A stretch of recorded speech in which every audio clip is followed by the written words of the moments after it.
ശബരിമല വിഷയം തിരഞ്ഞെടുപ്പിന് ആയുധമാക്കരുതെന്ന് മുഖ്യ തിരഞ്ഞെടുപ്പ് കമ്മീഷന്റെ ചട്ടം നിലനിൽക്കുന്ന സാഹചര്യത്തിൽ തന്നെയാണ് കഴിഞ്ഞ ദിവസം കേരളത്തിലെത്തിയ പ്രധാനമന്ത്രി നരേന്ദ്രമോദി ചട്ടങ്ങളൊന്നും ലംഘിക്കാതെ ശബരിമലയെക്കുറിച്ചോ അയ്യന്റെ പേരോ അയ്യപ്പനെ കുറിച്ചോ ഒന്നും പറയാതെ വളരെ കൃത്യമായി പ്രസംഗം നടത്തി ജനങ്ങളെ കയ്യിലെടുത്ത് അദ്ദേഹം മടങ്ങുകയും ചെയ്തു. അതിനുശേഷം തിരഞ്ഞെടുപ്പ് കമ്മീഷൻ ടിക്കാറാം മീണ തന്നെ പറഞ്ഞിരുന്നു എല്ലാവരും പ്രധാനമന്ത്രിയെ മാതൃകയാക്കണമെന്ന്. അത്തരത്തിൽ വളരെ ചടുലവും എന്നാൽ പറയേണ്ട കാര്യങ്ങൾ കൃത്യമായി ജനങ്ങളിൽ എത്തിക്കാനും കഴിഞ്ഞ ദിവസം കേരളത്തിലെത്തിയ പ്രധാനമന്ത്രി നരേന്ദ്രമോദിക്ക് കഴിഞ്ഞു എന്നുള്ളത് രാഷ്ട്രീയം മറന്നുപോലും ഓരോരുത്തരും സംസാരിച്ച വാക്കുകളായിരുന്നു. എന്നാൽ അതിനെയൊക്കെ മാറ്റിമറിച്ചുകൊണ്ട് കേരളത്തിന് പുറത്തെത്തിയപ്പോൾ പ്രധാനമന്ത്രി ശബരിമലയും അയ്യപ്പനെയും ഒക്കെ പ്രചരണ വിഷയമാക്കി. അതാണ് നരേന്ദ്രമോദി. കേരളത്തിൽ ചട്ടം അതേപടി അദ്ദേഹം പാലിച്ചു. കേരളത്തിന് പുറത്തെത്തിയപ്പോൾ അദ്ദേഹം പറയേണ്ടത് എങ്ങനെയാണ് എന്ന് വ്യക്തമായി പറയുകയും ചെയ്തു. കേരളത്തിൽ അയ്യപ്പനെയും ശബരിമലയും പറഞ്ഞാൽ ജയിലിലടയ്ക്കും, അതാണ് ഇപ്പോഴത്തെ സ്ഥിതിയെന്നും പ്രധാനമന്ത്രി പറയുകയുണ്ടായി.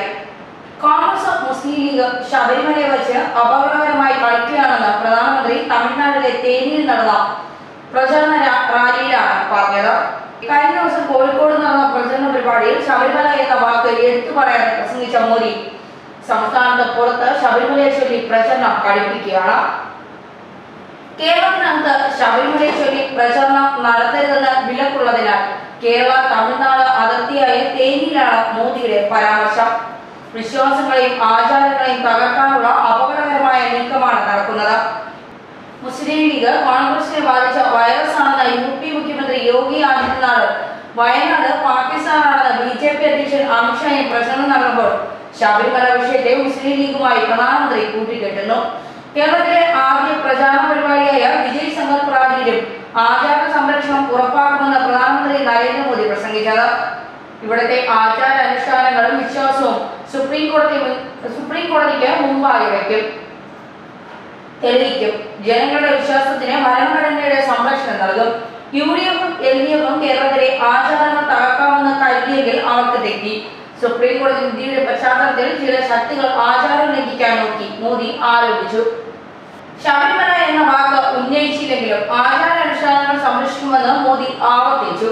അതിന് നിയമ നടപടികളുമായി മുന്നോട്ട് പോകുമെന്നും ഭരണഘടന പ്രകാരം വിശ്വാസ സംരക്ഷണത്തിന് നടപടി ഉണ്ടാകുമെന്നാണ് മോദി പറഞ്ഞത്. ശബരിമലയുടെ പേരിലും അയ്യപ്പന്റെ മറ്റ് ദൈവങ്ങളുടെ പേരിലും വോട്ട് തേടിയാൽ കടുത്ത നടപടി ഉണ്ടാകുമെന്ന് സംസ്ഥാനത്തെ മുഖ്യ തിരഞ്ഞെടുപ്പ് ഓഫീസർ ടിക്കാറാം മീണ വ്യക്തമാക്കിയിരുന്നതാണ്. തെക്കേ ഇന്ത്യ കേന്ദ്രീകരിച്ച് പ്രചരണം ശക്തമാക്കുകയാണ് പ്രധാനമന്ത്രി നരേന്ദ്രമോദി കോൺഗ്രസ് അധ്യക്ഷൻ രാഹുൽ ഗാന്ധിയും. ആദ്യഘട്ട വോട്ടെടുപ്പിൽ വലിയ BJP തരംഗം ഉണ്ടായിട്ടില്ല എന്ന് തന്നെയാണ് കോൺഗ്രസ് നേതൃത്വത്തിന്റെ വിലയിരുത്തൽ. രണ്ടാം ഘട്ടമായി ഏപ്രിൽ 18-ന് തമിഴ്നാട് കർണാടകയിൽ പോളിംഗ് ബൂത്തിലേക്ക് പോകുന്ന സാഹചര്യത്തിൽ കൂടിയാണ് ഇരുവരും തെക്കേ ഇന്ത്യൻ സംസ്ഥാനങ്ങളിൽ ശ്രദ്ധ കേന്ദ്രീകരിക്കുന്നത്. തെക്കേ ഇന്ത്യൻ സംസ്ഥാനങ്ങളിൽ നിന്ന് കിട്ടുന്ന സീറ്റുകളുടെ എണ്ണം നിർണായകമാകുന്ന സാഹചര്യത്തിലാണ് പ്രത്യേകിച്ച്.